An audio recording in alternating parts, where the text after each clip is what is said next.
At 11:47 p.m., the monitor beside my bed skipped twice, and my son sent me a photograph of himself raising champagne at gate H17 in O'Hare. His message said the doctors had called me stable, so he was boarding for Hawaii. A second message arrived before I could answer. "Can you make sure the resort payment goes through tomorrow?"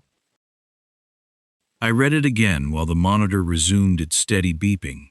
Ethan had not asked whether I was afraid, whether I needed him, or whether I wanted him beside me. He had asked about money, while I lay in emergency observation with chest pain and an irregular heartbeat. The question that kept me awake was simpler and worse. How had my son gained access to that account, and what could I still change before midnight? I had arrived at the regional hospital at 8:18 p.m., after shortness of breath turned into pressure beneath my breastbone. By 11, Dana Brooks, the nurse assigned to me, had lowered the bed and told me the tests looked encouraging, but I was not cleared to leave. Ethan knew that much. He had called once, at 10:06, and his first question had been, "Are you going to be okay financially if they keep you overnight?" I thought I had misunderstood him. Then he said, "I mean, do you have your cards and everything?" The phone vibrated again. This time it was a bank alert. An $18,400 resort charge was scheduled for the next morning, against an account I had funded for property expenses, with Ethan listed only as an authorized user. The blue light from the screen made the number look harsher than it was, but I knew exactly what it represented. A luxury suite, premium flights, and his wife Monica's family expecting my son to appear as though he belonged among them. Dana came in when she noticed my blood pressure rising. I showed her the messages and the alert, then asked, "Am I clear enough to make a financial decision?" She did not answer casually. She checked my name, the date, and the questions she had already asked me about where I was and why I was there. Then she said, "You're oriented. You understand what you're signing, and you're speaking for yourself." That was my first piece of good news. I was not helpless just because I was attached to wires and waiting for a cardiologist. Dana helped me call the bank's emergency fraud line from the room phone. The representative verified my identity, confirmed that the resort transfer had not settled, and placed a cancellation hold while I explained that I had not approved the charge. I authorized the bank to suspend Ethan's debit card and remove his access to that account, pending a formal review. "Will he be notified?" I asked. "Yes," the representative said. "Then do it." When the call ended, my hands were trembling, though my voice had stayed level. Dana placed a cup of water on the tray and told me to breathe slowly. I watched the canceled transfer appear in the banking app a few minutes later. The payment was stopped. Ethan would not wake up in Hawaii with another $18,000 taken from me. But the victory exposed a larger problem. I had given Ethan limited access 2 years earlier, after his consulting work became unpredictable, and he said he needed help covering payroll between contracts. I had never authorized vacations, resort upgrades, or anything that required champagne at an airport. If he had used this account once, I needed to know what else he had touched. At 11:58, I called Evelyn Morales. She had handled my wife's estate and had been reviewing my documents for several months, because Ethan had recently asked me to sign a broader power of attorney. I had delayed answering him, telling myself that a son asking for control was not the same as a son planning to use it. Evelyn answered on the fourth ring. "Rob? I'm at the hospital," I said. "I need you to review my accounts and prepare a new will." There was a pause, followed by the sound of papers moving. "Are you asking me to protect you, or are you asking me to punish Ethan?" "I don't know yet. You need to know before we sign anything. A will made under fear or confusion can be challenged." "I'm not confused. I believe you," she said. "But belief is not enough. I need a physician's note, 2 independent witnesses, and a clear record that nobody is pressuring you." Dana had returned to the doorway. I nodded toward her, though Evelyn could not see it. "I can get you the documentation," Dana said, "if Mr. Mercer remains stable." Evelyn exhaled. "Then I'll come. But Rob, I found something in the file from our earlier review. It changes what tonight may mean." The room seemed smaller. "What did you find?" "An unfinished power of attorney request," she said. "It was time-stamped this afternoon, before Ethan went to the airport." My heart monitor began beeping faster. Then Evelyn added, "And the hospital social worker remembers Ethan asking how long estate administration would take if you didn't survive the night." The faster beeping stopped when I took 3 deliberate breaths. Dana watched the monitor, then me, as if she understood that the number on screen was no longer the only thing threatening my control. "Tell Evelyn I'm willing to document everything," I said. "But I want facts, not conclusions." "That is exactly what we'll collect," Evelyn replied. She asked Dana to bring the hospital social worker, then told me to unlock my phone. I had saved Ethan's messages, but never examined the account connected to his access. For years, I had called it the household account because he used it for repairs, insurance deductibles, and expenses I had agreed to cover. I had not agreed to pay for a resort. The first bank alert arrived at 11:53 p.m. Pending charge, $18,400. Maui Ocean Crest Resort. I read it twice. Then another alert appeared. $4,860 from an airline, followed by a $2,140 charge labeled VIP ground service. The total was $25,400. The automatic transfer Ethan had asked about would bring the trip-related spending to $38,600.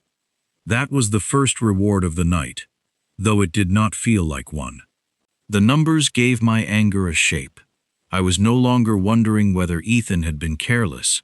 I was looking at documented use of money he had not been authorized to spend. Ethan called before I could show Evelyn the screen. I answered on speaker. Airport noise filled the room behind his voice. "Dad, how are you feeling?" "Under observation." "That's good." They said stable. "Who told you?" He paused. "The hospital. Somebody called me." Dana's eyes lifted from the chart. "I'm boarding soon," Ethan continued, "but I need to know whether tomorrow's transfer is still going through. Monica's parents are handling the group reservation, and I can't have the payment fail. The payment is already under review." His voice tightened. "What does that mean?" "It means I'm reviewing my account. You gave me access for emergencies." "I did. This trip has been planned for months. You can't suddenly punish everyone because you had chest pain." The sentence stayed in the room. He had not asked what my doctors suspected, whether I could breathe or whether I wanted him to come. He had gone directly from concern to logistics, then treated my illness as an inconvenience I was using against him. "I'll call you tomorrow," I said. "Dad, wait. Did you change your beneficiaries?" I ended the call. Dana muted the phone. "Do you want me to document that conversation?" "Yes." The social worker arrived a few minutes later with a tablet and a tired, serious expression. She confirmed that Ethan had called the hospital at 8:41 p.m., shortly after I was registered. He had asked whether I was conscious, whether I had named anyone as a decision-maker, and how long estate administration usually took if I did not survive. "He didn't say those things to me," I said. "He spoke with the intake desk," she answered. "The call was transferred twice. I'm not treating the questions as proof of intent, but they belong in the record." That distinction mattered. I did not want a story that made me feel justified. I wanted a record that could withstand someone else's questions later. Evelyn called the bank's fraud department while I watched the clock pass midnight. Because I was alert and could verify my identity, the representative temporarily removed Ethan's online access, stopped the pending transfer, and placed a hold on new external withdrawals. They would not cancel legitimate household payments without my approval, but they could keep the resort charge from becoming permanent. Another measure of control returned to me. The resort would have to solve its own payment problem. Ethan would have to explain why an account reserved for emergencies had been used to preserve a vacation. Evelyn arrived at 12:18 a.m. with a leather folder and compact scanner. She did not hug me. She checked my identification, asked where I was, what day it was, and why I had called her. "To make sure my property goes where I decide," I said, "not to punish my son." She nodded. "Good. Keep saying that if it remains true." A physician documented that I was oriented, understood the nature of a will, and was not impaired by medication. Dana agreed to serve as one witness. A respiratory therapist from another department became the second, independent of my family and estate. Evelyn spread the documents across the tray table. My house, commercial property, and remaining business proceeds would no longer pass automatically to Ethan. Most would fund a medical recovery foundation for older patients who lacked transportation, family support, or money for rehabilitation. Ethan would not be erased, but his share would sit in a protected trust, released only after restitution, counseling, and proof of steady employment. I read every page. At 12:31 a.m., Evelyn placed the pen beside my hand. Before I signed, her phone vibrated. She glanced at the screen, and the color left her face. "It's the hospital call log," she said. "Ethan's call was made at 8:41. She turned the phone toward me. 23 minutes after you arrived," she added. "He asked about a state procedure, before the emergency physician had finished examining you. Then the bank sent one more alert. New device attempting access. Ethan Mercer." The alert stayed on Evelyn's screen, while the monitor beside me continued its steady count. "Lock the account," I said. "I can request a freeze," she replied, "but we need to separate legitimate automatic payments from unauthorized access. I don't care about the resort payment." Evelyn studied me. "That isn't the same as canceling everything. Your mortgage, insurance, and medical bills still need to clear." That brought me back to the practical world. Ethan had spent years teaching me that every emotional problem could wait until a bill was paid. Tuition, home repairs, informal loans. I had accepted them because postponing the accounting spared me from asking what he owed me as a son. The bills were still real, but the excuses were gone. "Freeze his access," I said. "Leave my obligations alone." Evelyn called the bank's fraud department. I answered the security questions, confirmed the last 4 digits of my accounts, and authorized a temporary restriction on every device and transfer credential associated with Ethan. The representative said an investigator would review the attempted login in the morning. "Will he be notified?" "Not immediately," Evelyn said. "The bank will send standard notices, but his access ends tonight." It was the first relief I'd felt since arriving at the hospital. Not happiness, but the quiet sensation of removing a hand from my throat. Dana returned with the physician and a clipboard. The doctor asked where I was, what day it was, why Evelyn had come, and what the documents would do. I answered slowly. When he asked whether anyone had threatened me, I looked at the closed door and thought of Ethan's message from the airport. "No," I said, "but my son's choices have made my decision necessary." The doctor nodded and wrote for several minutes. He documented that I understood my property, my beneficiaries, and the consequences of changing my will. He noted that I was receiving medication, but remained lucid, capable of an independent decision, and free from pressure. That mattered more than I expected. I had feared that setting a boundary would be mistaken for losing control. At 12:32 a.m., I signed the new will. Dana signed first as a witness. The respiratory therapist followed, and Evelyn checked every page before placing the originals in a marked envelope. The room smelled faintly of disinfectant. Blue monitor light reflected off the pen barrel, but the act itself was ordinary. That was its strength. There was no speech, curse, or dramatic announcement that Ethan was dead to me. I simply changed the destination of what I had spent my life building. The paid-off bungalow would remain mine while I lived. The small commercial property would support the foundation, along with part of my retirement savings and the proceeds from selling my electrical contracting business. The foundation would help older patients get rides home, cardiac rehabilitation, prescription assistance, and someone to call when their families were too busy or too selfish to answer. Ethan's inheritance became conditional.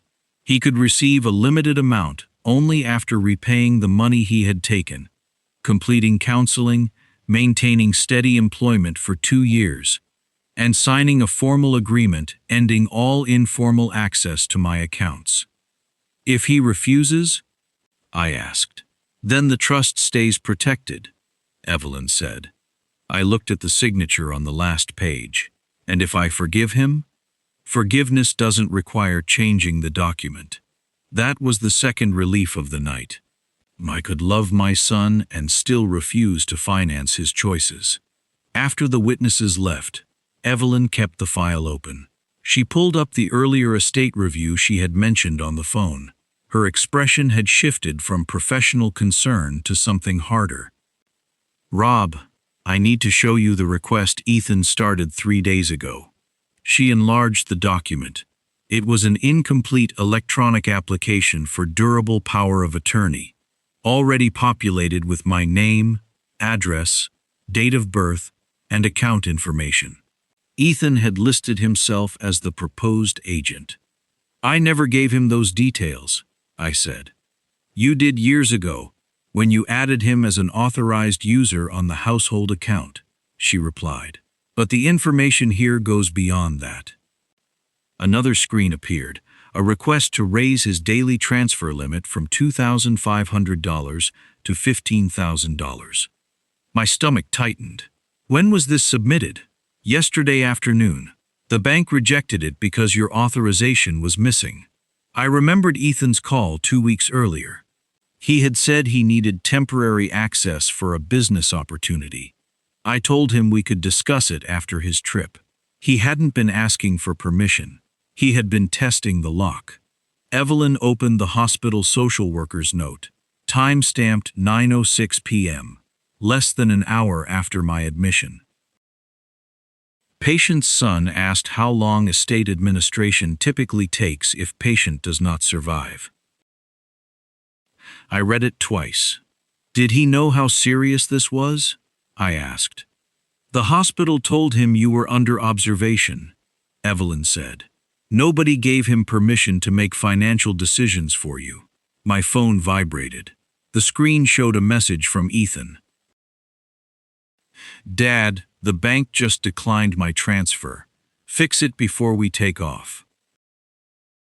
I stared at the words, then at the signed will between us. For the first time that night, I understood the full danger. Ethan wasn't merely trying to get money for Hawaii. He was trying to establish control before anyone could stop him. I handed Evelyn the phone. Call the bank back, I said. Tell them to search for every request made under my name. She began dialing. Then a new notification appeared, beneath Ethan's message. Power of attorney document uploaded for electronic signature. The document had been uploaded under my name, but I had not signed it. That distinction mattered, Evelyn told the bank representative, and she repeated it while explaining that my son had no authority to submit anything for me. Dana returned with a paper cup of water. I was still staring at the notification, feeling the pressure in my chest that had nothing to do with my heart. Can they stop it? I asked. They can flag the request, Evelyn said. They can also suspend Ethan's access while they investigate. Do that. A few minutes later, the bank confirmed that outgoing transfers from the shared checking account were frozen, Ethan's authorized user card was disabled, and no electronic power of attorney had been accepted. That was the first relief I felt all night. Not happiness or victory. Just the knowledge that one door had closed before he could walk through it. Evelyn opened the file from our estate review, which she had begun 6 months earlier after Ethan asked me to sign a durable power of attorney so he could handle things if I became difficult to reach. I had treated it as another irritating favor, the kind I had granted since his mother died. Now I saw the wording differently. The draft had been created at 3:18 p.m. that Thursday. Ethan had listed himself as my agent, requested authority over banking and real estate, and checked a box allowing him to make gifts from my accounts. The document was unfinished, but the permissions were not accidental. He prepared this before you went to the hospital, Evelyn said. I know. No, Rob. Look at the next page. She turned the laptop toward me. A note beside the draft read, Client wants transfer limit increased before travel. Son says father is comfortable with arrangement. The note came from a bank employee who had spoken with Ethan that afternoon. Ethan had tried to raise his transfer limit from $5,000 to $25,000. The bank refused because he could not answer the security questions, and because the account was mine, not his. The second relief carried a different feeling. I no longer had to wonder whether I was being unfair. The evidence was answering that question for me. Evelyn called the fraud department while Dana watched the monitor. The representative confirmed 3 attempted transactions in the previous 48 hours. Premium airfare to Maui, an $18,400 resort payment, and a $2,700 private airport transfer. The trip totaled $38,600. I had paid for Ethan's college, helped with his first house, and covered the months when his sales work dried up. I told myself those payments were temporary bridges. Somehow every bridge had become a permanent road leading away from me. Was the resort payment already scheduled? I asked. No, Evelyn said. It was initiated from your account yesterday. By Ethan. His device, his credentials. I looked toward the dark window. Parking lot lights blurred against the glass, and for a moment I pictured him at O'Hare, carrying a suitcase I had helped pay for, while a hospital bracelet tightened around my wrist. Then Evelyn found the message. It was not in my conversation with Ethan. The social worker had forwarded it after receiving it from Monica's sister during a separate insurance discussion. Ethan had sent it to Monica at 10:02 p.m. after speaking with the hospital. He's stable enough for observation. We should go. If something happens, we can come back. But we shouldn't lose the trip over a scare. Below it, another message appeared. Once he's through tonight, we need him to sign the paperwork. I read the words slowly. Through tonight was not how a frightened son described his father's condition. It was how someone described a deadline. Dana lowered her eyes. I'm sorry. I appreciated that she did not tell me Ethan loved me underneath it all. People said that when they wanted pain to become easier to carry, but sometimes love was not the missing fact. Sometimes the missing fact was responsibility. Evelyn closed the laptop. You can report the attempted transfer and pursue recovery of the charges, though that may require a civil claim. Will he be arrested? Not for taking a vacation, possibly for unauthorized use if the evidence supports it. That decision belongs to the bank and prosecutors. I shook my head.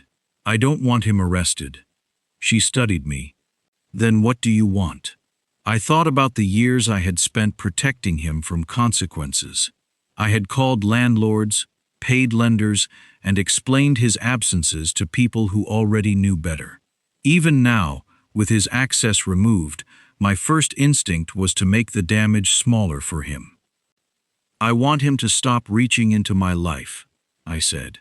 "If he wants anything from me, he can ask as my son, not as my agent, not as my beneficiary, not as a person standing beside my grave with a withdrawal form."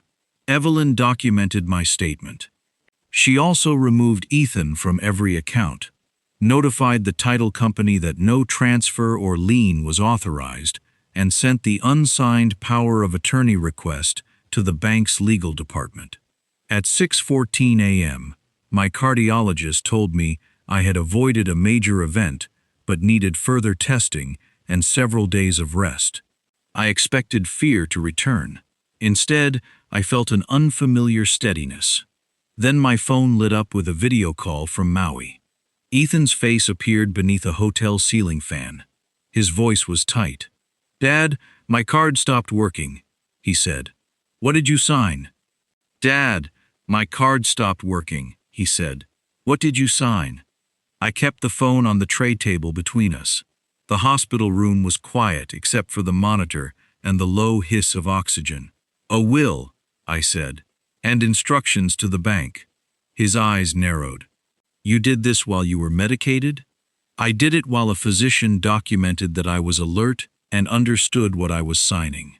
He looked away first. Behind him, I could see a balcony railing, blue water, and the corner of a resort chair. Monica and her family were probably still waiting to learn whether the old man in Illinois had protected their vacation. "You're overreacting," Ethan said. "I was told you were stable." "Stable isn't the same as safe. It meant you didn't need me there." "No. It meant you had a reason to call, not a reason to leave."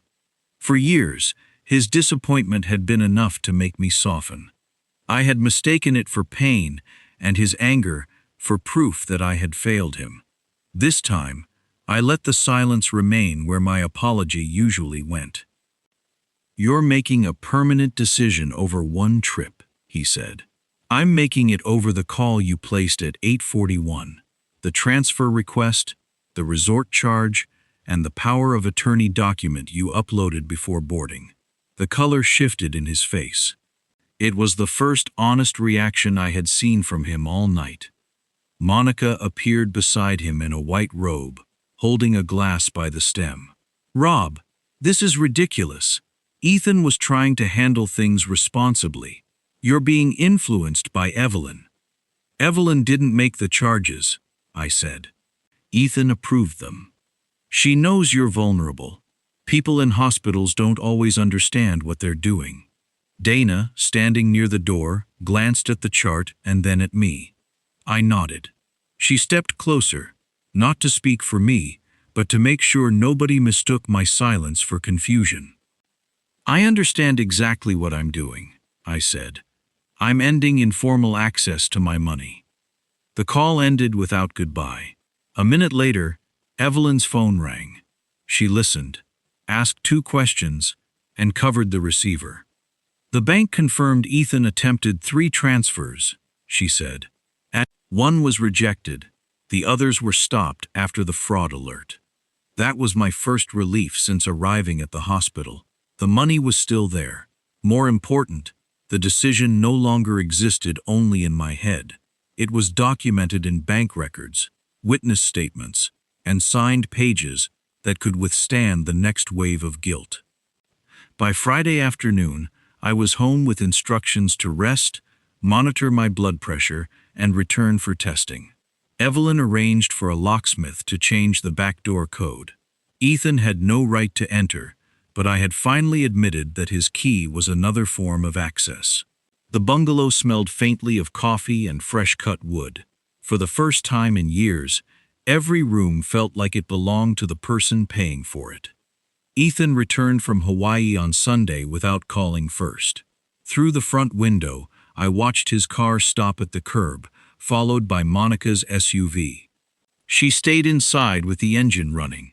When I opened the door, Ethan looked tired rather than sorry.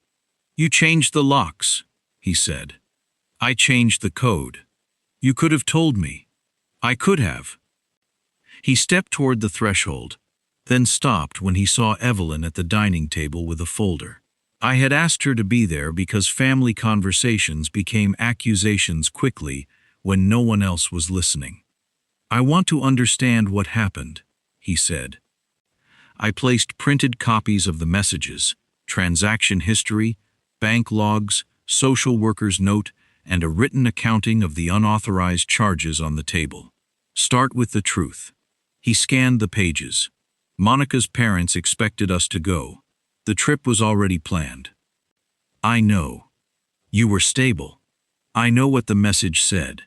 I asked about estate procedures because I was scared. Scared people call their fathers, I said. They don't ask how long the paperwork takes if the father dies. His jaw worked. Monica entered, carrying the confidence she had left in the car. This is cruel, she said. He's your only child. He is my only child, I answered. That's why I spent years making excuses for him. Ethan pushed the papers away. So what now? You leave everything to strangers? Most of it will help older patients who are alone after emergencies. The rest is protected. You can receive money only after restitution, counseling, and stable employment. He laughed without humor. You're making me earn my inheritance? I'm making you stop assuming it. For a moment, nobody moved. Then he looked toward the hallway, where the deed to the bungalow had always been kept in my desk. If I do everything you wrote, he asked, do I get the house? I held his eyes. You don't get a house for performing the minimum required to become my son again. He left without signing Evelyn's acknowledgement. That evening, she called to say the bank had found one more document, an older authorization Ethan had never mentioned, tied to a property account I thought was untouched. She emailed it while we were speaking. The signature looked like mine. The date was 6 months earlier, and beneath it, in Ethan's handwriting, was a note addressed to the bank. Activate upon incapacity. The signature looked like mine. The date was 6 months earlier. Beneath it, in Ethan's handwriting, was a note addressed to the bank. Activate upon incapacity. The same tightness that had brought me to the emergency room seized my chest, but Dana checked the monitor and pressed 2 fingers to my wrist. Slow breaths, she said. I'm breathing. You're also trying to solve a legal problem with your heart rate. That drew a reluctant smile. The monitor settled, and for the first time since Ethan's message, I understood that staying alive was part of the decision. I could not protect my estate, or anyone else, if I treated my own survival as an afterthought. Evelyn enlarged the document on her phone. The authorization allowed Ethan to manage one of my property accounts if I became incapacitated, including paying expenses and moving funds for family needs. It was not a completed durable power of attorney, but it explained the attempted transfer and the bank's alarm. Did I sign this? I asked. You did, she said. But you signed it during our preliminary review, before the activation language was added. My mouth went dry. Added by whom? The electronic record will tell us. She called the bank's legal department while Dana recorded the time, my condition, and my answers. The bank froze the property account, canceled Ethan's pending transfer, and preserved the access logs. That was my first real relief of the night. Not because I had won, but because the money had stopped moving without me. At 7:02 a.m., the physician cleared me for a short walk. My legs felt unsteady, and the hallway smelled faintly of disinfectant, but I made it to the window and back without stopping. It was a small distance. It felt like a vote in favor of the future. The next 72 hours were not dramatic in the way television promises. There were blood tests, medication changes, calls with the bank, and a cardiologist explaining what my heart had been trying to tell me. Evelyn came each afternoon with a folder, and I answered the same questions until my responses no longer sounded like arguments prepared for court. Was I acting voluntarily? Yes.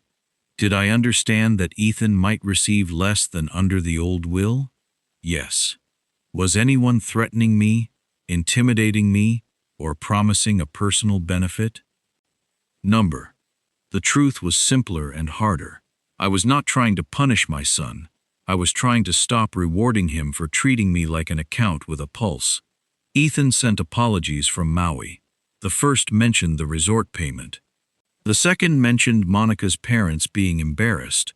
The third said he had been scared and made a bad decision. The fourth asked what the trust required. I did not answer. Evelyn sent him formal notice that he no longer had access to my accounts, property records, or financial information. She also explained that the conditional trust was not a promise of comfort. It was a narrow path requiring repayment of unauthorized charges, counseling, regular employment, and documented financial responsibility over time. When I returned home, the bungalow seemed smaller than I remembered. The kitchen clock clicked above the refrigerator, and Ethan's old boxes still occupied half the basement because I had never made him come back for them. Standing there with the bank's notice in my hand, I realized that enabling someone could look exactly like kindness when you had practiced it long enough. I packed the boxes and labeled them for pickup. That was my second reward. It was not money. It was space. 2 weeks later, I signed the first check for the Mercer Recovery Foundation. The money came from the commercial property and the proceeds from the business I had sold years earlier. Assets Ethan had always discussed as though they were waiting for him. The check paid for transportation and cardiac rehabilitation for older patients who had no family member willing or able to drive them. Dana stood beside me in the hospital office and photographed my hand resting on the check for the foundation's records. She did not pose me. "You look tired," she said. "I am. You also look certain.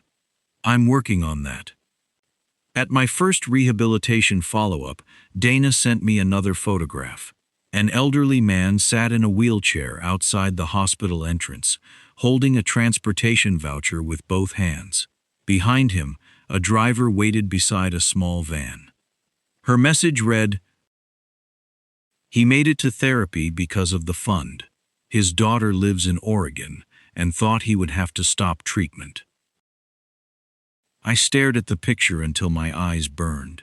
The money had finally gone somewhere it was needed, and nobody had to pretend that need was entitlement. Then another envelope arrived. It was from Ethan. Inside was his first restitution check, small and late, but signed without a note asking what he would receive in return. For several minutes, I held it over the kitchen table while the clock continued its patient clicking. Evelyn had warned me that one payment did not prove a changed life. She was right. A different inheritance could not be measured by what Ethan eventually collected from me. It would be measured by what he learned to give back. I turned the check over. On the back, beneath Ethan's signature, someone had written a single sentence in blue ink. I found the second authorization.